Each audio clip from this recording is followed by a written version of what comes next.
Gorilla Glacier is now the volcano. So Gorilla Glacier was one of the worlds in the original DKC, and it was about where DK Island's head was. It was like at the peak of the island, and it's not there and returned toward tropical freeze with a volcano in its place.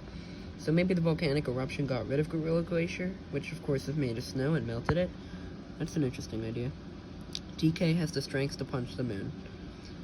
Now, this is all going to tie in later, DK's strength relating to his bananas and being able to punch the moon, but in return, he's able to punch the moon, and of course the moon isn't nearly as big as ours, or is nearly far away, but the fact that he's able to be that strong proves that there's got to be something going on there, but like I said, I'll get into that in a bit. The factory's oil goes to the cliff. The factory world, in returns, has a bunch of oil that's being made, but we don't really see it. But my theory is it goes to the cliff world, the previous world. That's where it all is, like all the tar. And that makes a lot of sense to me since these worlds are close by, and the cliff is kind of like a wasteland compared to the factory. That's an idea I have. Mole Patrol Extended Version. So, Mole Patrol has an extended version in the form of the vertical rocket barrel levels.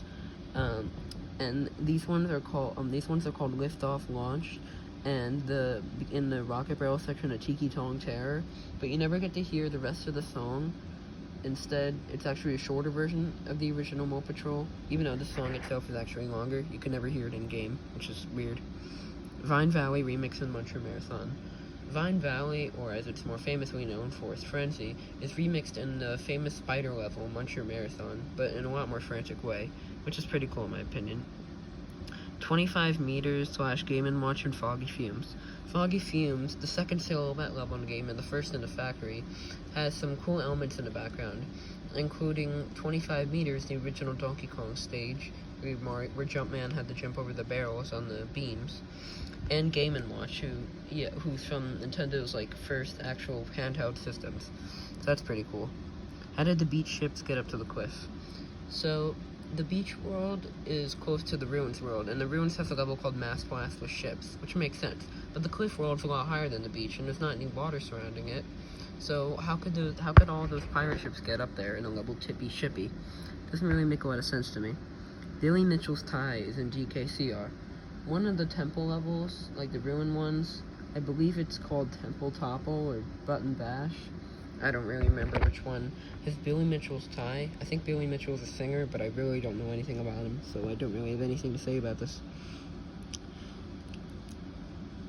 The Super Mario Bros. 3 tank / Donkey Kong 3 and Frosty Fruits.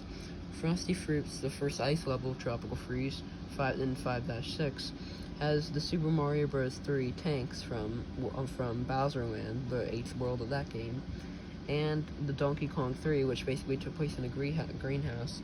Those are in the background of this level, cool little Easter eggs, except now they're made of natural things like vines and moss and grass and such. GameSpot was hated for giving Tropical Freeze a 6 out of 10. GameSpot gave the original Tropical Freeze a 6 out of 10. People were very angry at this, but what especially angered them was the use of the words unimaginative level design, and obviously that's not true. Tropical Freeze is very imaginative level design. But the reason I bring this up is because when Tropical Freeze was ported to the Switch, they gave the game a 9 out of 10, which is obviously a lot better than a 6.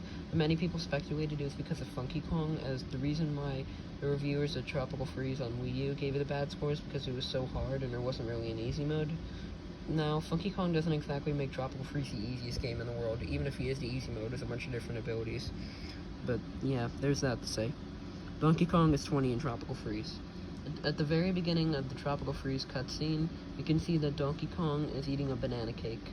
And in Tropical Freeze's original Wii U release in 2014, that's the 20th anniversary of Donkey Kong Country, and Donkey Kong III's first appearance is in the original Donkey Kong Country, so who knows, maybe he's 20.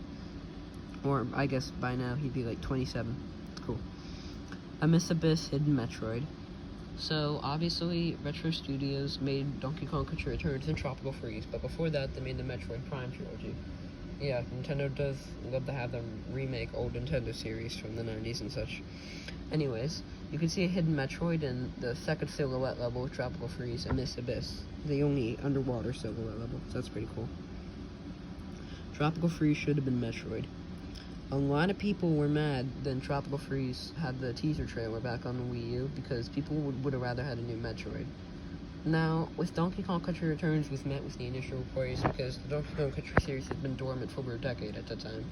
But with Tropical Freeze, a lot of people, like the younger generations, didn't know about those older games, so they were wondering why just another Mario character, what they believed to be, was getting yet another game. So that's why they're angry at it. But of course, nowadays, people praise Tropical Freeze all the time. People did praise it once it came out on Wii U. But this is just one of the quotes people had from the trailers and the comments. We're almost done here. Unused Snowball Fight bonus room. You can unlock a picture in the image gallery of Tropical Freeze for collecting puzzle pieces. You can see a Snowball Fight bonus room. Now, one of the biggest things people critiqued about Tropical Freeze, other than its immense difficulty and things like the bosses, one thing people didn't really like was the bonus rooms having a lack of variety. And I assume that this snowball thing could have been a unique thing, but I guess it's unfortunate it got scrapped. It would have fit in quite well with Donkey Kong Island world, since that's not only a difficult one, so it would be okay to have something challenging like that, but also because it would just, shake things up.